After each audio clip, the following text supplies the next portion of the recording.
sénégal7.com seen émission jotaay bi dafa am ganam mooy Aliou Diaw nag moom spécialiste la en gouvernance di coordonnateur de la jeunesse panafricaine autour de Gadio di JPAG Aliou Diaw ñu ngi lay nuyu. maa ngi lay nuyu monsieur Sissoko di la nuyu di la ziar bu baax a baax di nuyu bépp téléspectateur sénégal7.com et di rafetlu également seen liggéey danga may justement permettre rek ma ziar sama mbokku jullit yi ci at mi nga xamante ni moom la ñu dugg et di leen ziaraat bu baax a baax ci bésu Ashura bi et di ñaan yàlla lépp luñ ci ñaan mu nangu mu doon atu bànneex atu mbégte te li nga xamante ni moom la ñuy dund mu di Covid 19 yàlla jëlee ko fi ba ñu ñëpp dem ci seen ay activités et yàlla dolli sutura yi dolli xewal yi pour le Sénégal et pour l'Afrique. Amin. Comme ni ñu koy defee chaque samedi ci waxtu wi mooy dañuy def benn round-up de l'actualité sénégalaise ba nga xamante ni mooy information yi gën a am solo ci semaine bi nag information bi gën a dox mooy dañu seetlu ni ki fi nekkoon ministre de l'énergie di Thierno Alassane Sall dafa génne benn livre mooy le protocole de l'Élysée nan nga gisee livre boobu. waaw le protocole de l'Élysée waaw effectivement gis naa ni livre la boo xam ni récemment la génn j'espère que dans la semaine lañ ko gis mu doon livre boo xamante ni Thierno Alassane Sall ancien ministre de l'énergie génnee ko mu doon actualité c'est vrai que nag en tant que chercheur en tant que jeune chercheur du ma mën a juger livre lu dul ci ñaari aspect la forme et le fond. Dans la forme je pense que en tant que chercheur damay encourager bien évidemment ñi di bind di wax seen xalaat di joxe seen position. Dans le fond également bon am nañ ci ay réserves parce que am nañ ci yu ñu mën a wax yu bëri dafa bind joxe nit ñi mën nañu commentaire et je pense que les commentaires sont libres bien évidemment. Pour la personne de Thierno Alassane Sall moi on s'est parlé je pense que la dernière fois bu ñu mujjee wax téléphone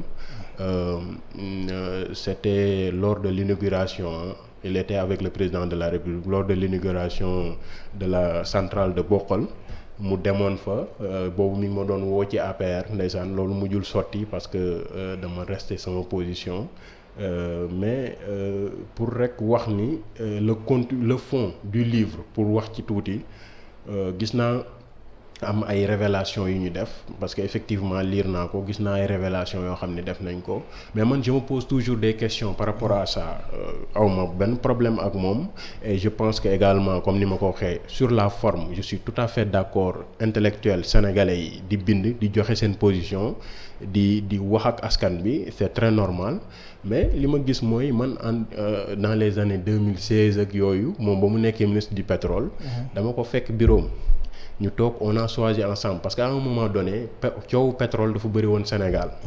coow bi bëri lool ñi di wax Alioune Sall fii ñi di wax Souleymane Ndéné Ndiaye sax boole woon nañ ko ci ñun en tant que jeune étudiant moment boobu ñu ngi doon def master 1 je crois ñu dem seeti ko ni ko nag dañu bëgg vraiment joxe une nouvelle facette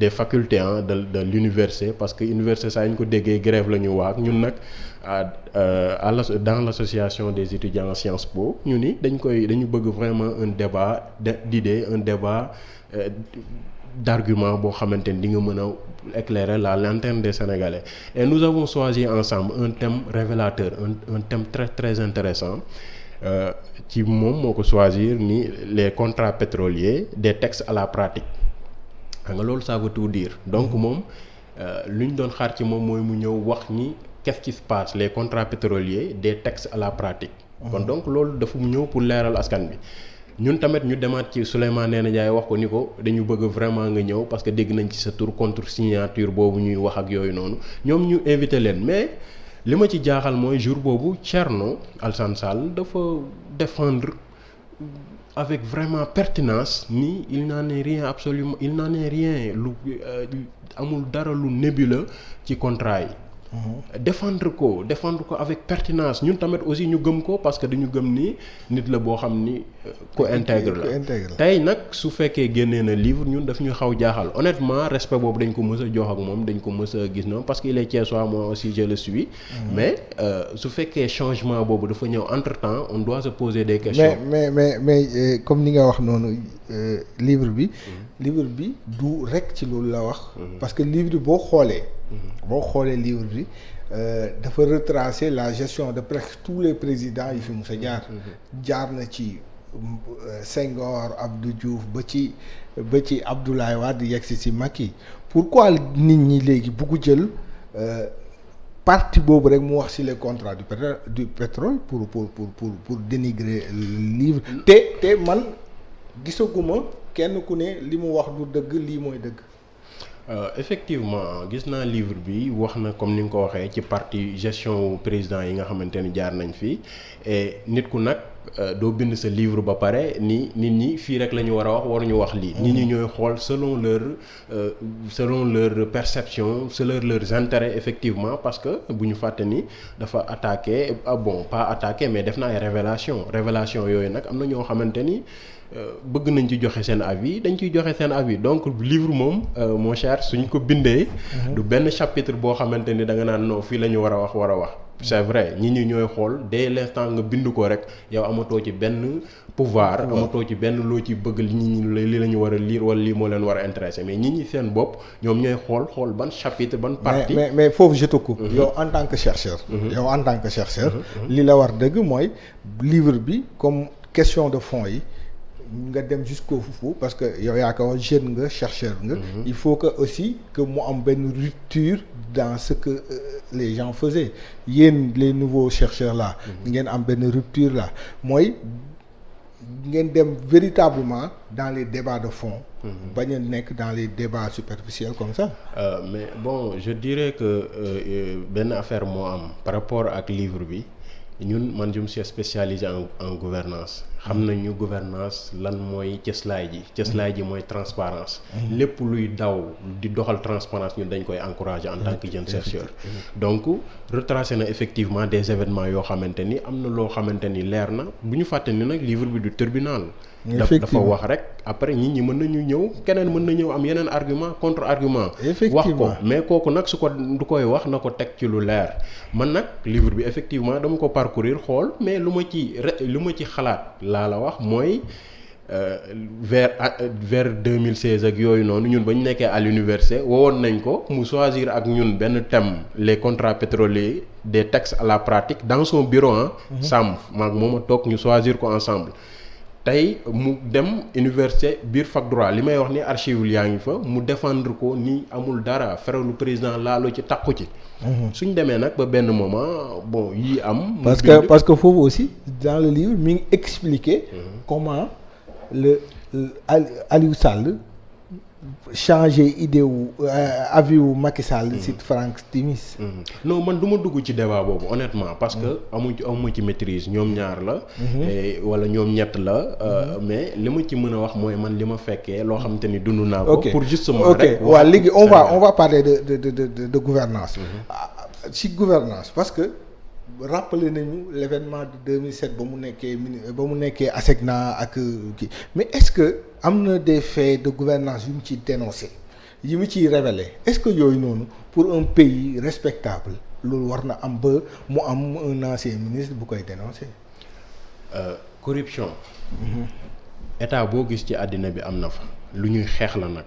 dañ koy wàññi kenn amul benn état boo xam ni moo xam les États-Unis amul benn état boo xamante ni amul corruption ci biir mais nag en tant que spécialiste en gouvernance ñun lu ñu war mooy ñu alerter di xeex loolu. di proposer ay politique moo tax ngeen waroon encourager genre livre yi. Bon, effectivement, vous ne m'avez pas suivi.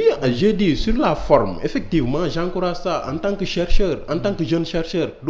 Non, loolu dafa doon loo xamante ni dañ ko war a encourager te dañu woo homme politique yi saa yu ñu amee ay position yoo xamante ni war nañ ko wax askan bi mu doon ay vision aussi parce que teesante bi warul nekkatul ci politique bi dañu ko war a assainir on doit moraliser la vie politique. gars yi di argumenter di argumenter man je suis pour soo d'accordul ak man maa ngi yow nañ toog débat ñu toog waxtaan ku nekk jox sa position sénégalais juger effectivement te loolu la jeunes yi war a jéem a fexe nan la ñuy taxawee boobu taxawaay. mais am na ñuy wax ni warul bind lii parce que droit de réserve nangam sangam nangam est-ce que droit de réserve war na nekk au-dessus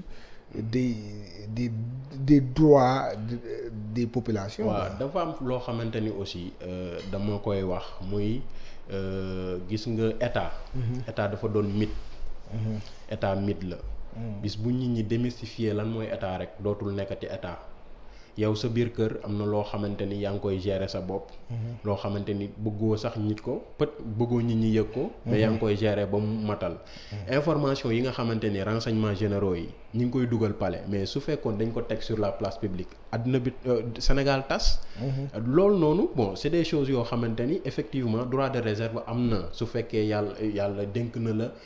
yenn station yi yenn responsabilité yi war nga ko parce que man mi awma accès ci information moom yu mu yor te am na information yoo xam ni day taal day yàq réew yooyu lu mel ni sécurité lu mel ni défense moo tax man à chaque fois damay waxtaan ak samay xarit man je propose à ce qu'on crée une école de haute administration pour la haute administration parce que au moins bu wuteeg ENA parce que boobu au moins ñi nga xamante ni destiné nañu pour am ay responsabilités yu mel ni des responsabilités primatoriales wala ministérielles. mais Diaw boobu je te coupe yooyu c'est des postes politiques. waaw politique boobu nag ñu jàngal leen lan lay état di doxee nan lay état di doxee état.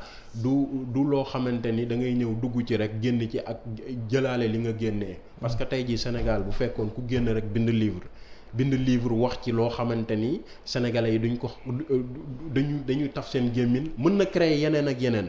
li may wax rek état mythe la je ne suis pas contre nga nekk ci biir état am ay niche de corruption nga koy dénoncer je ne suis pas contre je suis pour la transparence pour la bonne gouvernance te loolu bis bu amee nit war na génn wax askan bi ni leen lii ak lii mais lii ak lii moo jaarul yoon mais bu fekkee tey yàlla daf la jox responsabilité yi nga xamante ni ñun ñi amuñu ci accès war nañu xoolaat bu baax nan la ñu waxee ak askan bi. mais aussi bon man j'ai lu le livre.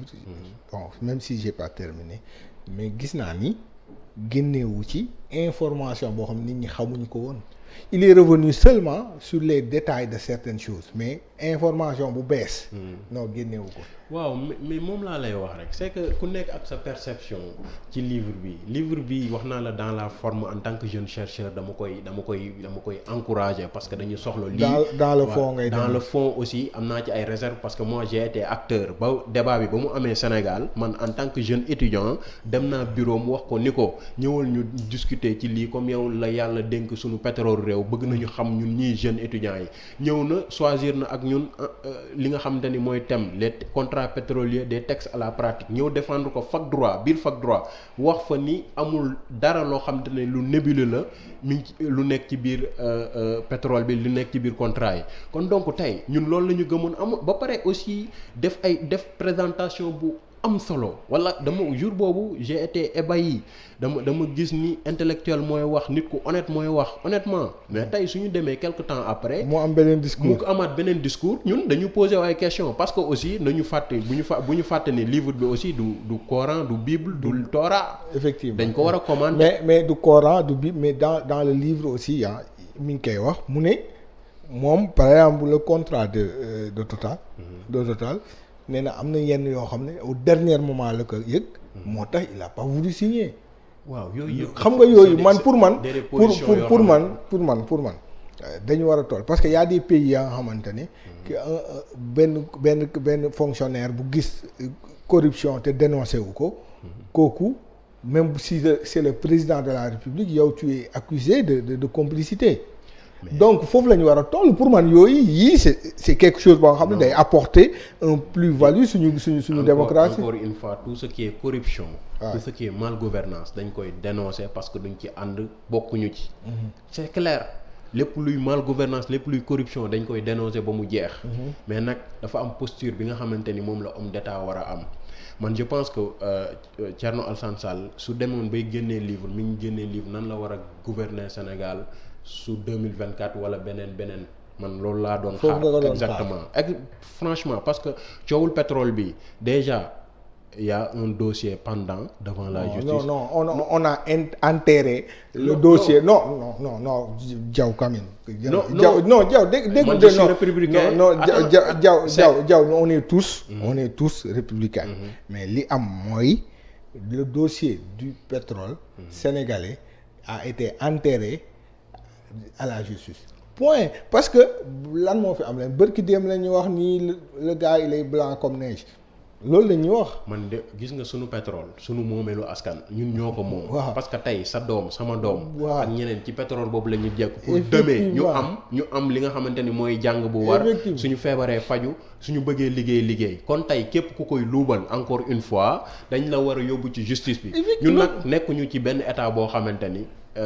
amul organisation on a des institutions yoo xamante ni ñi ngi fii man je fais confiance à la justice de mon pays. Jusqu'à la preuve du contraire. La confiance du politicien wala la confiance rek. Non, pas la confiance man je suis un enfant de la République. Effectivement. dama jàng état je suis diplômé de la science politique xam naa luy état. kon donc mënuma wax leneen loo xamante ni waxu mbedd la wala waxu robinet la. am na lu xew loo xamante ni ñun ñi tey suñu intérêt mooy pétrole bi leer. pétrole bi leer naññ sama intérêt la parce que du ma wax loo xamante ni position politique wala lenn moom moo ci yóbbu. non je suis pour la transparence et la bonne gouvernance li justice wax ci pétrole bi yow doy na la fu mu toll nii. lu mu ci mënti wax parce que aussi ay jugement la rek. lu mu ci mënti wax après ñun askan bi ku nekk am na sa. et aussi yow. Tu trouves normal, yow spécialiste en gouvernance que le petit frère du président de la République soit impliqué dans la gestion du pétrole di jaay ak jënd quelqu'un qui n'est pas de surcroît spécialiste du pétrole. Tu trouves normal dans une république normale que loolu war na am. Frère, man je suis pas l'avocat du frère. Non, moi, et puis deuxièmement, laissez-moi terminer s'il vous plaît. Deuxièmement, du ma fi nekk franchement di wax ci wax boobu parce que je pense que bu fekkee ni tey jii loolu am na li ngay wax ni am na. Sénégalais yi ñu ngi jugé. te bu fekkee ni moom moo am ce n'est pas du tout normal kenn warul am pouvoiru jël sa rakk wala sa kenn wala kay xam un membre de la famille di la dugal ci gestion bi ba pare dugal la ci gestion bi ba pare nga ciy def naka su dul noonu sénégalais nga mën nga dugg fu mais nag dans la transparence et la bonne gouvernance loolu laa gëm parce que tey jii aussi bu ñu ni rakku président la rek amul droit wala ñu ni on est d'accord la rek non dans le principe je suis d'accord wala sama doom la rek amul droit non il faut que ça soit clair jeu yi lii la règle yi lii la wax mais képp ku transgresser les règles de bonne gouvernance yi justice dafa war a d'accord na parce que yooyu yëpp il faut que ñu ciy waxtaanee parce que dafa soxal askan wi yooyu noonu askan wi la war a dellu te bu ñu avertirul yéen intellectuels yi ñun la presse avertiruñu mun nañu rëcc mais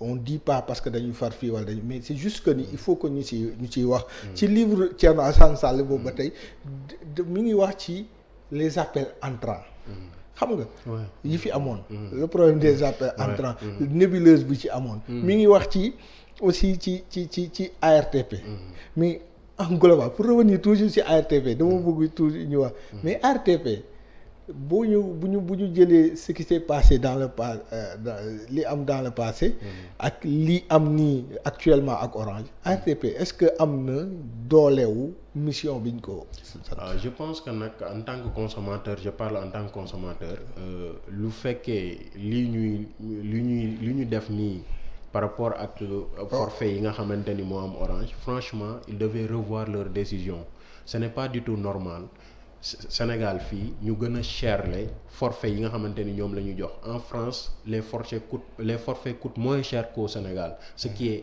anormal. kon donc leur décision dañu war a xool nan la ñu wax ak Orange pour mu respecter les consommateurs jéem a fexe également ñu jox leen jumtukaay yu doy yoo xamante ni dinañu mën a permettre ñoom ñu gis ci seen bopp. tamit aussi pour les consommateurs également ils sont pas forcés à tout le temps consommer Orange ils ont le choix mën nañu dem ci beneen opérateur c'est ça. C'est ça exactement. Moi c'est ma conception. Je suis pas d'accord mais nag suñu institution yi nga xamante ne dañ leen fi teg pour ñuy gérer ñuy défendre suñuy intérêt dañu war a défendre suñuy intérêt jusqu'au bout. mais man j'ai senti que Orange dafa xaw a ëpp doole ARTP quoi dans cette histoire. waaw mais de toute façon waru ko ëpp doole parce que ARTP. loolu moom c'est loolu moo war a nekk. voilà institution la boo xamante ni mi ngi fi. mais dans les faits ce qui se passe. On a cette impression là malheureusement. C'est visible d'une part parce que mënuñu comprendre à chaque fois su jëlee ay décisions kii maa ngi gis forcé yi nga xamante ni Orange génnee na ko. yu bees voilà yoo xamante ni vraiment pour tooñ askan bi la. non c'est presque c'est à la limite. non je ne cautionne pas ça je pense que il faut quand même ñoom ñu xool. te il faut rappeler que yii nii yu mujj yi ARTP moo ko avalisé. et je pensais même avoir mieux man je croyais que bu mu génnee def conférence de presse ni waa Orange nañuy revoir leur kii man dama amoon assurance ni au moins voilà l'autorité a parlé mais apparemment c'est pas ce qu'on a senti en tant que consommateur moom vraiment RTP dafa war a taper sur la table wax ak Orange ni ko nag consommateur il faut les respecter et puis bañ leen a dugal ci ay situation yoo xam ne day compliqué ci ñoom consommation ñëpp xam nañu forfait yi dafa war a yomb te dafa war a continuer di yomb surtout nag mois yi contexte bi ñu tombeel ñi ngi wax Covid nit ñi amuñu temps am na ñoo xam ne dañu passer tout leur temps ci seen téléphone nit ñi liggéey ci la ñuy liggéey d'ailleurs kon donc il faut vraiment nga ñu xoolaat seen décision yu ñuy jël tamit ñuy forcer Orange muy respecter ñoom seen existence ak seen autorité. Effectivement c'est ça. Effectivement dañuy ñëw ci toujours ci l'hivernage on est en hivernage te semaine bi métti mais gis nañ beaucoup d'inondations à Dakar à Saint-Louis à Kaolack gis nañ même au Fouta sur la route de Kanel am na pont bu daanu mais yooyu noonu c'est quelque chose qui se répète depuis Abdou Diouf Abdoulaye Wade bon xanaa ñun taw daf ñuy bett. Non franchement loolu moom dafa doon loo xamante ni war nañ ko préparer honnêtement depuis 1960 on est indépendant te am na loo xamante ni dafa doon question de survie luy mbel ni infrastructure est-ce que j'y arrive donc c'est des choses yoo xamante ni yooyu dañ ko war a jël ko au sérieux. Mais ces gars ils sont toujours dans la conjoncturelle jamais structurelle. Non mais moo tax nag parfois il ne faut pas nekk dans l'immédiateté sa taf yëngal bi dafa doy Sénégal c'est-à-dire quand on a su fekkee ni tey yàlla dafa def ni xam nañu day taw. soo xoolee c'est visible dans tous les secteurs xoolal lu xew au niveau des examens avec les élèves xamoon nañu instant bi dina taw moment yoo xamante ne dina taw waroon nañu jël les précautions les mesures idoines pour pouvoir gérer ces genres de situations loolu dafa am mais n'empêche que le gouvernement est en train de faire vraiment des choses yoo xamante ni ñi ngi ciy teg seen bët tey jii soo xoolee VDN bi am na désengorgement am na mais nag ay manquement la yoo xamante ni il faut ñu corriger ko li ngay wax ni ay manquement la te l'État dafa am obligation am le devoir def loolu citoyens yi amuñu lenn luñ ci xaar wala ñoom état bi la war état bi ko war a def. mais du point de vue organisationnel lan nga yaakaar ni moom la état bi war a teg pour yii ñu bañ ko amati. waaw des programmes yoo xamante ni des programmes des politiques publiques yoo xamante ni. nañu transparent yu am solo yoo xamante ni dañ koy def sur la base sur la base de la réalité de l'existant même ñu fexe xool nan la ñuy dimbalee askan bi parce que c'est important parce que si nous voulons vraiment un modèle économique et social autocentré basé sur la satisfaction de nos populations il faut justement ñu jéem a xool nan la ñuy liggéeyee pour satisfaire population bi soxla le minimum. Il y a ce qu'on appelle les infrastructures de base. dañu soxla dem dikk dañu soxla yenn xiif lekk dañu soxla liggéey yooyu noonu état bi mën na ci góorgóorlu bu baax a baax. des politiques publiques yoo xamante ni yu engagé tamit. Le problème également du Sénégal mooy la question du suivi dafa am solo ci bépp politique publique. non loolu moom c'est dommage. non mais dafa war a am nag parce que soo xoolee da ngay ñëw ñu jox la entreprise yi da ngay ñëw ñu jox la benn tronçon ni la liggéeyal lii. loolu nga liggéey ko même pas un an mu am problème. mais xam nga te maintenant te ñooñu xam nga seen responsabilité dafa engagé. xam nga foofu fu muy raté en général. c'est ci attribution marché yi. mais c'est ça peut être du ma la wax noonu. c'est attribution marché mais loolu mën na nekk effectivement comme ni nga ko waxee parce que suñu jëlee koo xamante ni il n'est pas qualifié. amul daal dafa ñëw rek taxaw ñu jox ko loolu bon. amul expertise loolu lan lay révéler encore une fois tout ça mooy. La corruption au Sénégal ça existe. ah bien et à des kii yu élevé bon yu élevé proportion yu élevé sax. waaw xam nga loolu comme li ma wax léegi nee na corruption amul benn réew boo xamante ni amu fa mais c'est pas une raison ba ñun ñu war ko mën a naan non dafa war a am noonu. ñun dañ koy bannir te dañ koy xeex ba keroog ñuy dee lu tax ñu engagé wu politique loolu la dañuy xeex lu ñu naan corruption fexe na la ñu développer suñu réew.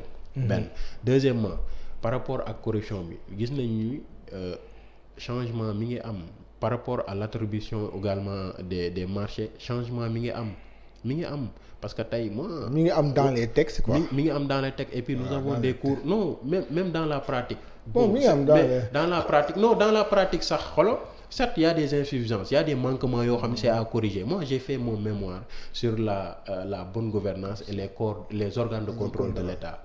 kon donc au moins. xam naa ci dara tuuti quoi xam naa ci dara te gars yi. les corps de l'État ñi ngi def seen liggéey. peut-être l'autorité parfois bon am na yu koy échapper. mais ñi ngi koy corriger mais dans les textes loolu moom je te le concède quoi. mais dans la faisabilité des choses ci lay am des yi rëcc quoi. par exemple man ce qui me gêne le plus.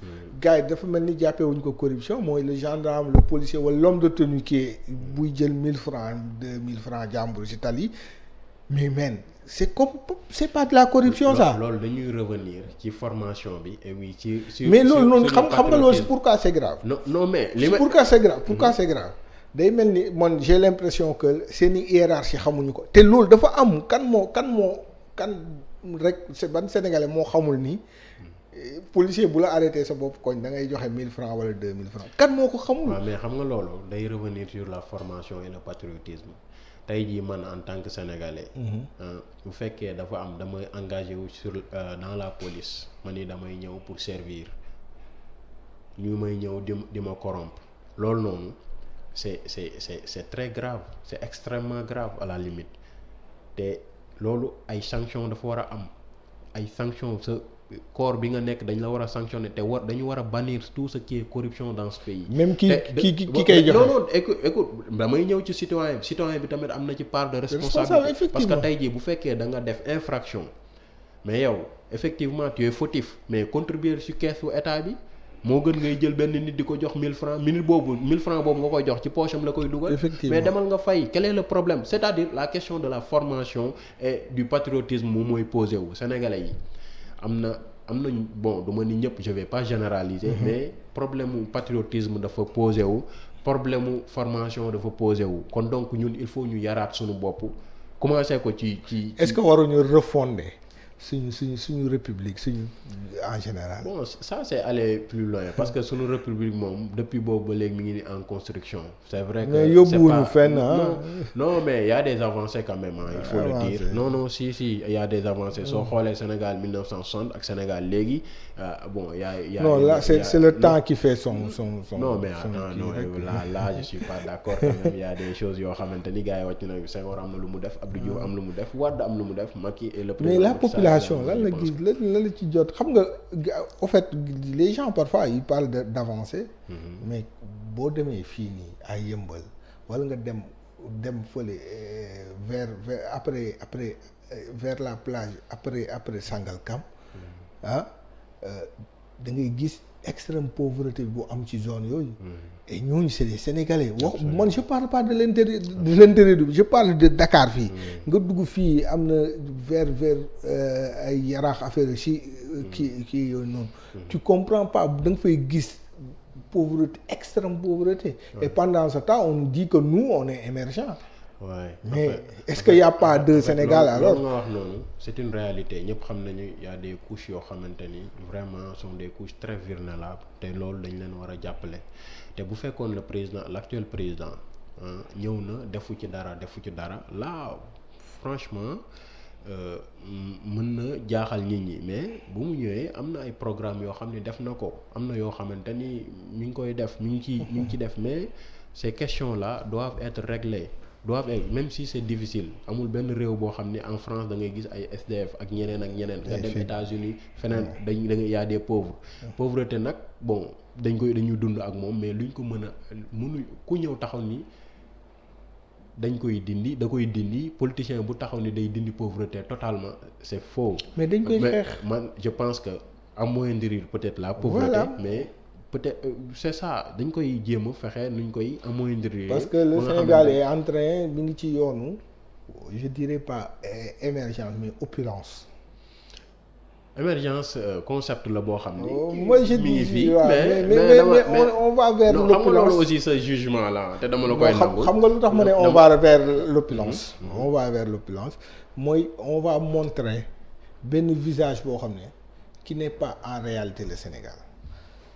Qu'est-ce que tu veux dire par là? Parce que bu ñu jàppee terre de 35 kilomètres jàpp BRT bi de 18 xaw ma 20 kilomètres jàpp ni loolu mooy Sénégal on se trompe mon cher. On se trompe. C'est peut-être li nga wax ni yow la engagé mais dama lay wax benn affaire gis nga en matière de politique publique il y a des décisions yoo xam ne soo ko jëlee bul bañ impopularité. Abdoulaye Wade non laisse-moi terminer. Abdoulaye Wade ba muy def fii le président Wade ba muy def VDN bi autoroute bi yooyu gars yi lan la ñu wax ay route kenn du ko lekk. yaa ngi dégg tey jii le président a initié voilà ay projets non laisse-moi terminer je veux qu'on aille vite rek. il a initié non il a initié des projets. loolu noonu Diaw je veux qu'on aille plus rapidement jàpp nga ni. projet yi président Macky Sall teg fii. yooyu. day am à long terme day am impact positif ci population. gëm naa ne dina am impact positif fi parce que tey jii bu fekkee ki nga xamante ni Géejawaay lay jógee mu dugg BRT ñëw vite fait mu dem Sandaga gérer lu muy gérer ñibbiwaat këram loolu mais xoolal lu muy gagner en terme de temps en terme de mobilité urbaine mais dama lay wax benn affaire du question de. Projet bi mooy posé da nga naan man mën naa poser question ci yéexaay bi effectivement livraison délai de livraison man en tant que citoyen je me pose cette question dafa war a gaaw yaa ngi dégg. loolu dafa war a gaaw dafa doon loo xamante ni waratul xaar. ça a duré lu ci mel terre beeg yooyu noonu yooyu mën naa ni délai bi franchement dafa. mais son impact impact bi suñ koy évaluer ñu mu war a laal franchement dina doon loo xamante ni. lu gën la jàpp nga ni le terre là dina am impact. non gëm naa ko parce que non y a des décisions comme ni ma ko wax en politique publique soo ko jëlee pour bañ luñ naan impopularité mais gars yi suñ demee ba nga xamante ni commencé nañ ko di ko jëfandikoo dinañ xam ni lii am na intérêt. Est-ce que tu trouves normal que 700 à 1 milliard à 1000 milliards ñu def ko ci benn kii wu 35 kilomètres au Sénégal. xam nga tey man faluñu ma yow faluñu la kenn la ñu fal. non attends on en discute. xam nga nag aussi bon monsieur. mais da nga may bàyyi non da nga may bàyyi ma terminer yow soo ma posé question da nga may bàyyi ma. waaw demal tey jii man faluñu ma yow faluñu ma. waaw président Macky Sall moom la Sénégalais fay. moom mooy xool parce que information yu mu yor man yoruma ko yow yoroo ko. moom mooy xool selon ses priorités mu xam ni lii moo gën ci Sénégal mën na juum mën na juum. c'est pour ça qu'on en discute. voilà moo tax nag très bien moo tax nag. non léegi nag Diaw c'est pour ça qu'on en discute. mais nag man mënuma wax ni franchement lii moo gën lii war a ko woon def lii war na ko def moom gis na ni priorité la génnagul ba nga xamante ni xool nañu impact beeg yooyu noonu. ñun utiliser guñu ko ce n'est pas encore fonctionnel kon donc mënuma ci juger. mais attends mais président de la République dañ ko fal. comme tu dis moomul Sénégal mun na juum ñi koy fal bañ koy fal xam nañ ko. moo tax bu defee benn décision nous citoyens on a quand même le droit d'en discuter yow on vous interpelle en tant que chercheur parce que loolu mooy sa liggéey yéen a war a xalaat boo xamante ne orienté askan wi. loolu c'est dans ce cadre lañ la koy laajee quoi. su ma koy juger opportunité laa koy wax ba xam amal nañ njariñ askan wi. te gëm naa ni au finish mën na impacter positivement. Dans la population. Ok léegi ñu dem ci gestion Covid-19 bi bon du ñu dem ci gestion bi di jaale ñi génn àdduna yëpp mais dañuy ñëw sur la relance économique nan la war a demee au Sénégal parce que quand même il faut le dire qu'on le veuille ou non l'économie même pas du Sénégal pour ne pas spécifier mais du monde ñëpp a sentir Covid bi mais spécifiquement pour Sénégal. nan la ñu war a defee suñu relance économique nga waaw relance bi moom comme ni nga ko waxee fii économie boo gis ci àddina bi am na ay problème fu mu toll nii. ñëpp ñu xool ban plan de relance lañ def le président nag j'ai vu que il a mis en place un programme mooy presse bi programme de résilience économique et sociale. Et ci programme bi effectivement xool naa ko en tant que spécialiste gis naa ko plan programme bi dafa adossé wu sur des piliers yoo xamante ni ñëpp xam nañu. yan ak non piliers yi mooy le renforcement du système de santé foofu ñëpp xam nañu suñu santé bi boobu benn point la ñoo xam nañu suñu santé bi y a des problèmes.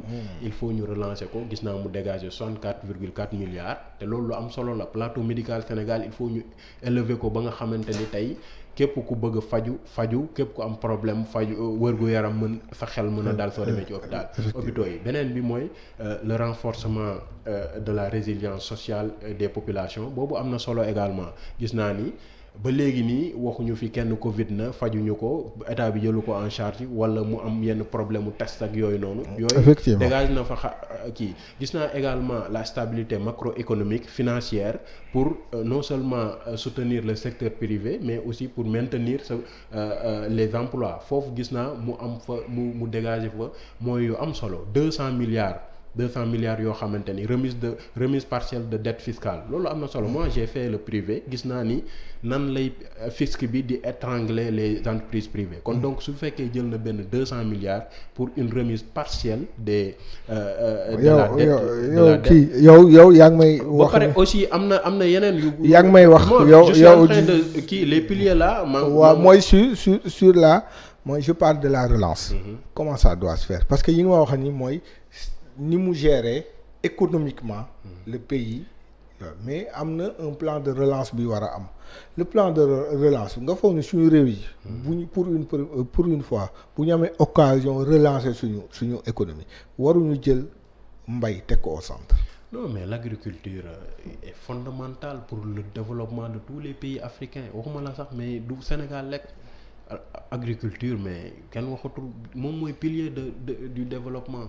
suñ ko comprendre ñun dañu xam ne 70% pratique sont des paysans ñi ngi nekk ci àll bi ci loolu la ñu bay ci loolu la ñu dund te loolu noonu bu fekkee jël ñu ko au cours de ce programme là je pense que dañu passer complètement. parce que wax nga fi ñetti piliers mais dégguma ci mbay. non mais pilier bi suñu relance en fait y a des choses yoo xamante ni ci ministère bi nga xamante ne mooy ministre de tutelle bi moom moo koy gérer. accès services publics mais quand même par ricochet mbay ci suuf lañ koy def. mais gis nañ ni coowal suuf bari na même le président de la république. mi ngi koy dénoncer. mais bonne solution aussi pour que mu am.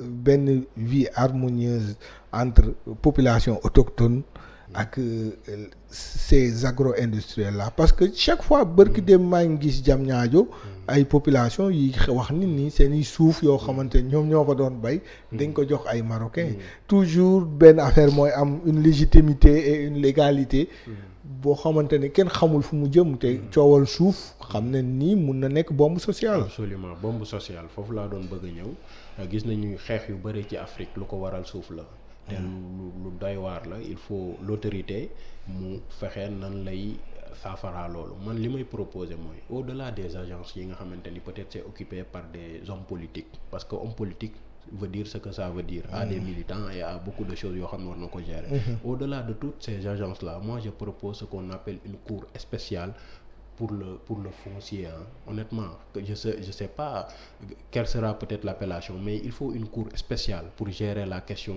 du foncier parce que xam nga c'est exactement ça parce que le problème mooy foncier du ay éléments yoo xamante ni rek politique moo koy régler il y a des éléments d'ordre sociologique.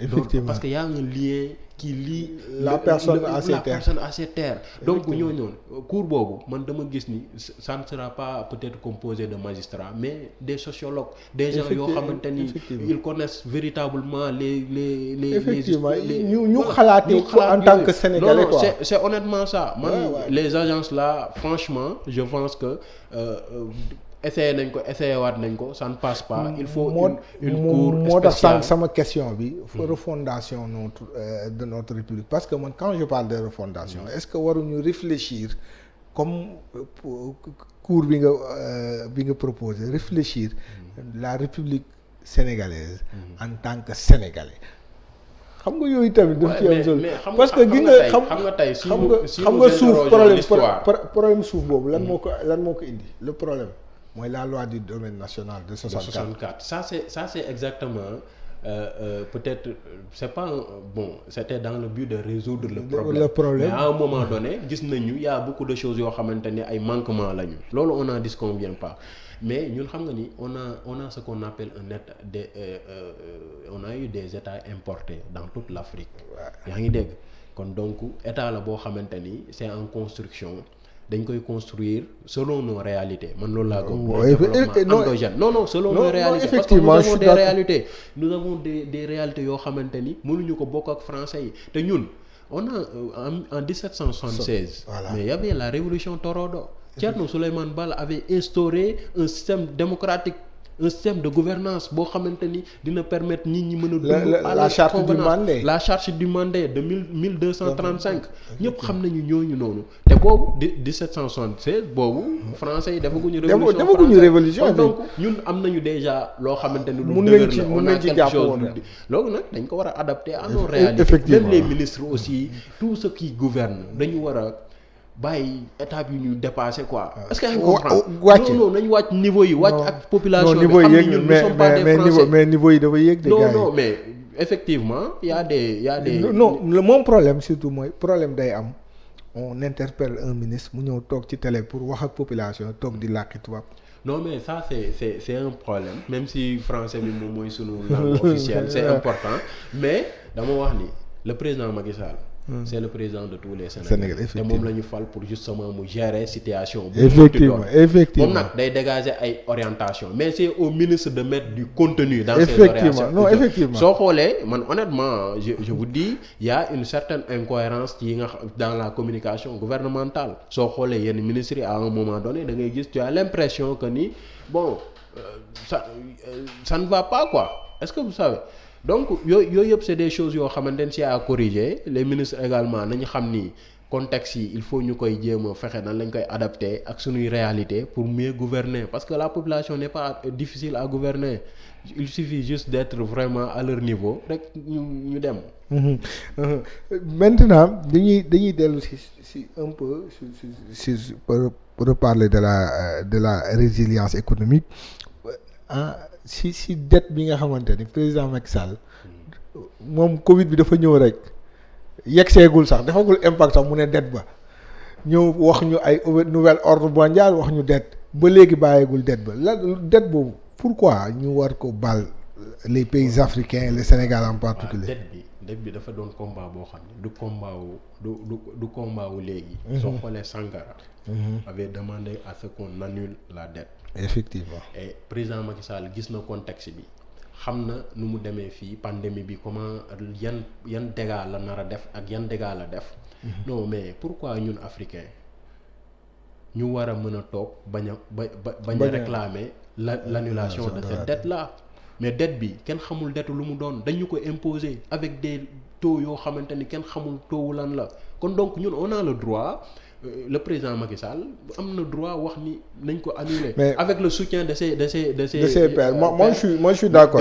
Deuxièmement par rapport ak point boobu. man ba mu waxee loolu j'étais très content j'ai même fait une contribution.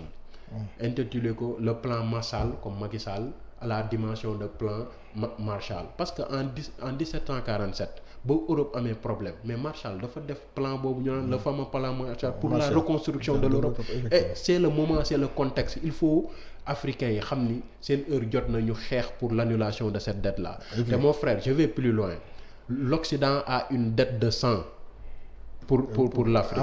C'est ça, envers l'Afrique, c'est exactement ça. L'Occident a une dette de sang envers l'Afrique. Et moi, je pense que une dette qui peut être évaluée en termes d'argent est moins importante qu'une dette de sang. Effectivement, je suis parfaitement d'accord. Mais xaaral man dama bëgg ñu wax ko sérieusement. Problème dette bi. Au début des années 2000. benn coalition boo xam ne ñoom Youssou Ndour ñoo ci nekkoon et d'autres Africains ils étaient parvenus à ce que ñu baal Afrique totalement en tout cas pour le cas du Sénégal totalement à 100% dette bi mu amoon même pas 20 ans après ñu am dette bi delluwaat fi mu toll xam nga je suis d'accord ñu baal ñu dette mais je suis pas d'accord ñu baal ñu dette bi bu dee dans 20 ans aussi dañuy toogaat di wax ñu baalaat ñu dette bi. xam nga dette publique africaine bi mi ngi toll ci 365 milliards yoo xamante ni dañ ko amee ñun dette la boo xamante ni ñun africains yi dañ ko yoreel nit ñi te ñëpp xam nañ ni dette benn affaire la boo xamante ni daf ñu yàgg sonal. effectivement mais contexte bii ñu tolloo la contexte bii ñu nekk non frère non man gi nga contexte bi ak man li ma bëgg fu ma bëgg fu di ñu ñëwaat en arrière non lu ma bëgg mooy lef mais actuellement dama bëgg ñu wax ni rek ni est-ce que war nañu toog di dëkk ci ñu baal ñu suñu dette après ñu amaat dette est-ce que waruñu toll si bu ñu baalee dette qu'on essaie de prendre notre économie en main ba nga xam ne même bu ñuy amaat dette dootul toll ci niveau bu mu toll. mais je suis parfaitement d'accord yow mii sooy leb suñ la baalee mais di nga fexe ba dootoo lebaat. mais en 2000 ñu baal ñu dette 2020 mu ñëw c'était pas peut-être dette boo xamante ni mën nañu fexe man sama position dama la koy wax mu leer par rapport ak dette bi. dette bi contexte bi mu tollool. dafa laaj ñu annuler ko. effectivement je suis d'accord mais nag. je suis pour un audit citoyen. Citoyen yoo xamante ni dañ taxaw tey suñu baalee ñu xool nan la ñuy fexe li nga xamante ni baal nañ ñu ko na yan poche la ñu gérer pour bañ a ñëwaat effectivement am ay problèmes yooyu. parce que di dëkk ci li leb rek. non leb bi moom ñëpp a koy def. frère soo xoolee kii ñi ngi ay 200%. ak ñeneen ñun dañuy leb duñ ko gis. non mais. lépp ñu gis ko c'est relativement apprécié mais li ma lay wax par rapport ak lii en tant que panafricaniste frère moi je te dis ñun lu ñu subir 400 ans d'esclavage tout ça on est d'accord 150 ans de colonisation tout ça on est d'accord ñun amatuñu lenn lu ñuy yoreel waa Europe l'Occident amuñu lenn lu ñu yor mais war nañu am une gestion war nañu am une gestion si assez propre ba nga xamante ne duñu am lu leen yoreel dara mais duñu leen soxlaal lu bari. je suis parfaitement d'accord. d'ailleurs c'est ça le but. tey jii bis bu ñu baalee dette bi mais war nañu fexe góorgóorlu. ba nga xamante ni dootuñu tombé wat ci situation yoo xam dañu am effectivement c'est ça mais dañu fàtte bu ñu fàtte ni contexte bi. moo ñu tax. gars yi taxaw am courage. le président Macky Sall am courage nañu annuler dette je valide ça tamit bu ñu fàtte ni tey ñun ñoo ngi xaritoo ak Chine mi ngi pratiquer ce qu'on appelle la diplomatie soft power. ñëpp xam nañu Chine mi ngi réclamer suñu amitié ñun africains yi bon Chine mi ngi ci dans tous les états africains. te il est le principal créancier avec 40%. kon donc ñoom suñuy xarit lañu nañu wax ak ñoom. je pense qu'ils sont pas difficiles à ce point. donc kenn dette boobu en tant que panafricaniste dañ ko war a annuler et il faut une coalition internationale pour qu'on fasse. ok en tant que panafricaniste aussi dinañ dem Mali. ne Mali wax ci situation bi. lan moo indi situation bu xew Mali. waaw situation bi c'est un ensemble d'ingrédients yoo xamante ni moom moo indi fii gars yi yam fii gars yi nekk nii gis nañu Mali depuis que élection yi passé depuis l'autre IBK le président Ibrahima Boubacar Keïta ba ñu ko élire ba pare am na légalité mais y avait un problème de légitimité. Okay. À un moment donné ba pare dafa népotisme dafa doxoon foofu on a vu son fils effectivement boo xamante ni ñëpp xam nañ yu mu doon def bon ci corruption bi te Mali 40% des biens publics sont recyclés en biens privés ce qui est très grave. Donc il y avait des problèmes de bonne gouvernance à un moment donné ñoom le M5. ba pare population malienne bi sonn. non mais effectivement am nga loolu day répercuté wu fu ñu war a jëndee benn affaire war ko yóbbu ci situation mu am problème loolu moo tax M5 génn avec un leader charismatique le fameux imam Mahmoud Dicko imam Dicko loolu moo fa xew après man nag bon coup d'état bi à mon sens je pense que c'est une opération de prise d'otage négociée hein. Parce que Ibrahim Boubacar Keïta à un moment donné il n'avait pas le choix. est-ce que coup d'état bi sax ñëwul arrangé ko. non mais c'est clair man loolu laa gëm honnêtement. man je pense que c'est une opération de prise d'otage négociée ou concertée c'est ça. parce que à un moment donné moom il n'avait pas le choix xamoon na ni gars yi dinañ ñëw ba dinañu marcher sur le palais et bu boobaa ay dee dina am te moom dinañ ko yóbbu CPI wala ñu yóbbu ko feneen. wala moom sax est-ce que dina ci rëcc. donc c'est des questions yoo xam dina ci da ci poser et aussi la France est très impliquée pour être indifférente. C'est clair parce que benn moment France dafa am ay intérêt te gisuñu M5 bi honnêtement ñoom kenn doyu leen koo xamante ni mën na yor réew mi est-ce que dina ko ñu fa nekk ñëpp. mais par contre les gens du CNSP les gens disent que ils sont pas c'est pas des gens ñu jege France. mais plutôt de la Russie quoi. waaw yooyu c'est ay wax la yoo xamante ni bon kenn amul loo koy prouver kenn peut-être que lay jógewoon na stage. ci kii ñaar lañ Diaw ak Wage. Diaw ak kii. kooku sax bon ñu ngi may rappeler nii un membre de ma famille la parce que bon avant kii y a une partie de la famille qui s'était installée au Mali. Ce qui fait que ñun ak Mali dañu am ay liens. mais affaire boobu ba mu amee. coup d'état bi. J'ai entendu ku mel ni le ministre le député Gadio. Cheikh Tidiane Gadio. mu dénoncé ko sax mooy le comportement la position de la CEDEAO. la CEDEAO nan la mu ne ak Mali lu muy dund nii mu ñëw rek ne damay teg embargo il faut que ñuy jóge fi. Oui, le docteur Cheikh Tidiane Gadio effectivement a dénoncé ça. Oui, vigoureusement, je l'ai entendu. On mënul comprendre qu'on étrangle un pays parce qu'on veut l'aider. Parce que gars yi lu ñu doon wax ay embargo yooyu noonu suñ ko defoon tey jii Mali sera étranglé te moom noonu mënu ko woon comprendre te effectivement ça nous on avait vraiment une position boo xamante ni gars yëpp dañ ko rafetlu gis nañu sortie bu mu mujjee def dafa défendre le peuple malien ba ñëpp vraiment kontaan ci loolu mu doon loo xamante ni. mais même l'autre problème mooy. mais la CEDEAO pour revenir juste. non toujours sur la CEDEAO pour balaa ngaa jëlaat. la CEDEAO ba Mali peuple malien sonné ni nga expliquer situation bi nga décrire. est-ce que dégg na leen ñu ñëw à la rescousse de ce peuple là. waaw man je vais plus loin monsieur Sissoko. parce que en 2013. bañ Mali bañ ko attaqué. waaw il a fallu 42 réunions de la CEDEAO. pour intervenir. effectivement CEDEAO di réunir ñuy rey maliens yi CEDEAO di réunir ñuy continuer. di rey maliens di occuper ay gaaw ay Kidal ak yooyu. CEDEAO di réunir ba mujj gi. Français yi ñoo envoyé seen ay éléments pour justement CEDEAO réagir xam nga loolu tey bu fekkee da nga ñëw ba benn moment nga ñëw taxaw naan da ngay embargo ak yooyu tu es incohérent man dama gëm ni CEDEAO bii ñuy wax naan CEDEAO des peuples c'est vrai il faut une CEDEAO des peuples mais man je plaide pour la CEDEAO de la cohérence. La CEDEAO doit être cohérent. mais y a certains qui assimilent sax ni CEDEAO bii nii.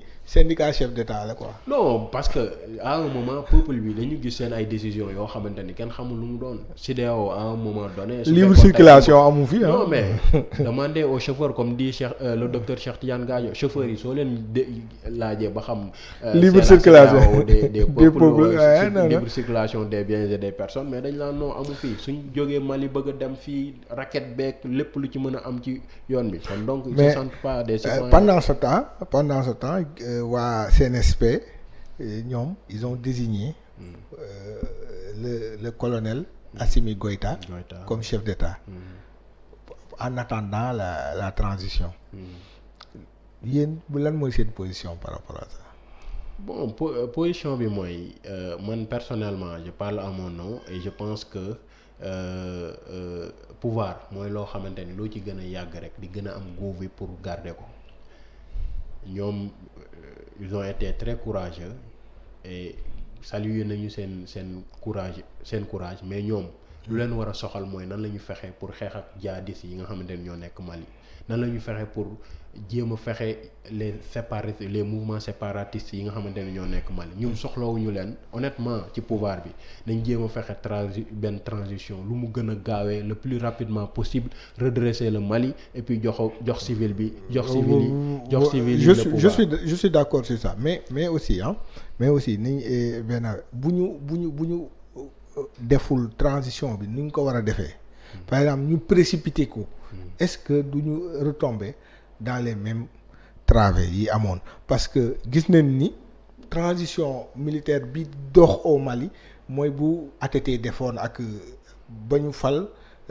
Konaré te boobu ils avaient pris le temps de 91 à 92 jël temps bi def ko nu mu waree est-ce que mënuñu leen may le même temps les contextes ne sont plus les mêmes et puis bu ñu sax jéem a parce que à un moment aussi il faut vraiment savoir que ni gars yi Mali situation bu mu nekk nii nekk woon en 92 non c'est nekk woon en 91 instant bi Mali est l'épicentre du terrorisme Mali dafa am ay urgence yoo xamante ni gars yi dañ ko war a régler le plus rapidement possible donc kenn mënu ko régler à la place des soldats maliens à la place de l'armée malienne donc ñoom ñoo war a jéem a fexe nan la ñu defee le plus rapidement possible une transition boo xamante ni après dinañu. parce que ñoom ils avaient proposé 3 ans léegi ñëw nañ ba 16 mois mais la CEDEAO moom ba tey neen nañ fi jóg. non foofu moom je rejoins la CEDEAO je pense que ñi nga xamante ni ñoo def coup d'état bi seen place du foofu. seen place mooy ñu dem xeexi jihadistes yi nga xamante ni tey jii